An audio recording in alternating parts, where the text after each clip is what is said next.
کسی لڑکی سے عشق ہو جائے ثبوت کیا ہے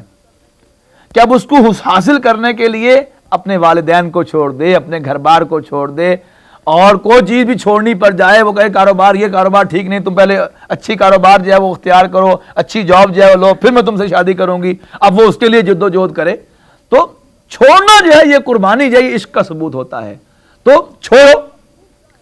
تو اس کا ثبوت کیا ہے؟ جان دو, جان بھی حاضر کرنی پڑ جائے تو جان دو. تو ہاں میں سمجھا کہ شہادت ور وجود خود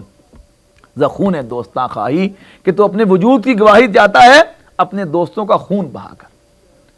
اسی جو عشق جو ہے اس کا اونچا مقام ہونے پر پنجابی میں حضرت سلطان باہو رحمۃ اللہ علیہ کا بھی بڑا خوبصورت شعر ہے کہ جہاں انہوں نے, علامہ اقبال نے بندگی استعمال کیا مقام بندگی دیگر, کہ بندگی عام, اللہ کا بندہ بننا یہ بھی ایک مقام ہے عام سا. اسی طرح عام محاورہ ہے کہ اللہ تعالیٰ ایمان سلامت رکھے. اب ایمان سلامت رکھے وہ اس معنی میں جو قرآن مجید میں ایمان کا مقام ہے وہ نہیں مراد ہوتا, اس سے مطلب ہوتا ہے کہ ہم مسلمان مریں, کہیں کفر میں نہ چلے جائیں, کلمے پر موت آ جائے. تو کہتے ہیں ایمان سلامت ہر کوئی منگے, عشق سلامت کائی ہو, یعنی کوئی کو وہ جنگ کے محاورے میں کائی, ایمان سلامت ہر کوئی منگے عشق سلامت کائی ہو, جیڑی منزل عشق پہنچاوے ایمان نہ خبر کائی ہو. تو ایمان جو ہے جس مقام تک انسان کو لے کے جاتا ہے, اس کی جو عام جو عشق جس مقام تک لے کے جاتا ہے, اس کی عام جو ایمان کا لیول ہے اس کی خبر نہیں ہے. قرآن مجید کی اصطلاح میں یوں ہوگا کہ اسلام کا جو عام لیول ہے وہ بہت نیچے لیول ہے, وہ تو عام سا لیول ہے. ہاں جس مقام تک ایمان انسان کو لے کے جاتا ہے, اللہ کا ایمان اور آخرت کا ایمان اور محمد رسول اللہ صلی اللہ علیہ وسلم پر ایمان, وہ بہت اونچا مقام ہے. تو ولا تہنوا ولا تحزنوا وانتم الاعلون ان کنتم مؤمنین ان یمسسکم قرح فقد مس القوم قرح مثلہ وتلک الایام نداولها بین الناس وليعلم الذین آمنوا وَلِيَعْلَمَ اللَّهُ الَّذِينَ آمَنُوا وَيَتَّخِذَ مِنْكُمْ شُهَدَاءَ, تاکہ تم میں سے اللہ گواہ نکالے کہ کون ہے میرے سچے گواہی دینے والے, کہ جو جان دے کر ثابت کرے کہ ہاں واقعی وہ مجھ سے محبت کرتے ہیں. وَاللَّهُ لَا يُحِبُّ الظَّالِمِينَ, اور اللہ تعالیٰ ظالموں کو دوست نہیں رکھتا. وَلِيُمَحِّصَ اللَّهُ الَّذِينَ آمَنُوا وَيَمْحَقَ الْكَافِرِينَ, اور یہ بھی مقصود تھا کہ اللہ ایمان والوں کو خالص مومن بنا دے اور کافروں کو نابود کر دے. ام حسبتم ان تدخلوا الجنہ, کیا تم یہ سمجھتے ہو اے مسلمانوں کہ جنت میں داخل ہو جاؤ گے ٹھنڈی سڑک پر چلتے ہوئے,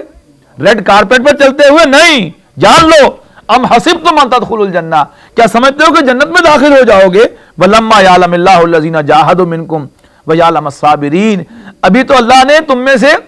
معلوم ہی نہیں کیے, یعنی نہیں نکالے, یعنی پک آؤٹ نہیں کیے وہ لوگ کہ جو جہاد کریں تم میں سے, اور وہ کہ جو صبر کا مظاہرہ کریں, پرسیویرنٹ ہوں اس کے لیے کہ ہم تو جیتے ہیں کہ دنیا میں تیرا نام رہے. اس کے لیے انہیں سب کچھ چھوڑنا پڑ جائے تو وہ چھوڑنے کو تیار ہوں. وَلَقَدْ كُنْتُمْ تَمَنَّوْنَ الْمَوْتَ, اور تم تو بڑی شہادت کی موت کی تمنا کیا کرتے تھے, من قبل, اس سے پہلے کہ ان تلقوہ, کہ تمہاری اس سے ملاقات ہوئی ہو. یعنی ایک ہے صرف نعرے لگانا کہ شہادت ہے مطلوب و مقصود مومن, ایک ہے موت عین سامنے آگے کھڑی ہو جائے پھر کہتے نہیں میرا مطلب یہ نہیں تھا. اب یہ وہ کیفیت ہے کہ ویسے تو تم بڑے شوق میں کہتے تھے, کیونکہ ہوا کیا تھا آپ کو معلوم ہوگا کہ جب غزوہ بدر کے موقع پر نبی اکرم صلی اللہ علیہ وسلم نے مشاورت طلب کی ہے کہ بتاؤ کیا کرنا ہے,